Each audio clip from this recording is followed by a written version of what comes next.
পশ্চিম মেদিনীপুরের নারায়ণগড়ে কালী মন্দিরে চুরি, মন্দিরের তালা ভেঙে ঠাকুরের গয়না নিয়ে চম্পট দিল দুষ্কৃতীরা। প্রায় 4 লক্ষ টাকার গয়না নিয়ে চম্পট দিয়েছে দুষ্কৃতীরা। মন্দিরের সামনে রাখা প্রণামী বাক্স উধাও। ঘটনার জেরে ব্যাপক ক্ষোভ প্রকাশ এলাকাবাসীর। এলাকায় পর্যাপ্ত নিরাপত্তা না থাকায় এই ঘটনা। সিসিটিভি খতিয়ে দেখে শুরু হয়েছে তদন্ত। দুষ্কৃতীদের দ্রুত গ্রেফতারের আশ্বাস পুলিশের।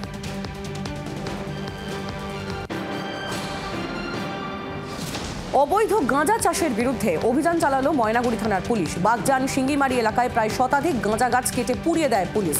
সতর্ক করে দেওয়া হয় অবৈধ গাঁজা চাষিদের। গত 2 বছর ধরে লাগাতার এই অবৈধ গাঁজার বিরুদ্ধে অভিযান চালাচ্ছে ময়নাগুড়ি থানা।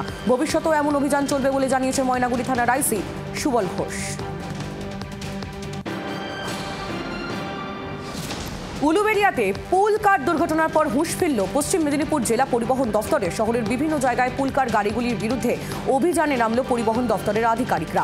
অভিযানে নেমে চোখ ছানা ভরা তাদের। বেশিরভাগ পুল কারেরই নেই ফিটনেস সার্টিফিকেট, অর্ধেক চালকদের নেই ড্রাইভিং লাইসেন্স। কিছু গাড়িকে অন স্পট ফাইন করা হয়েছে, আর কিছু গাড়িকে আটক করে নিয়ে যাওয়া হয়। যদিও জেলা পরিবহন দফতরের আধিকারিকদের দাবি, দুর্ঘটনার পর অভিযান নয়, সারা বছরই মাঝে মধ্যেই এমন অভিযান হয়ে থাকে।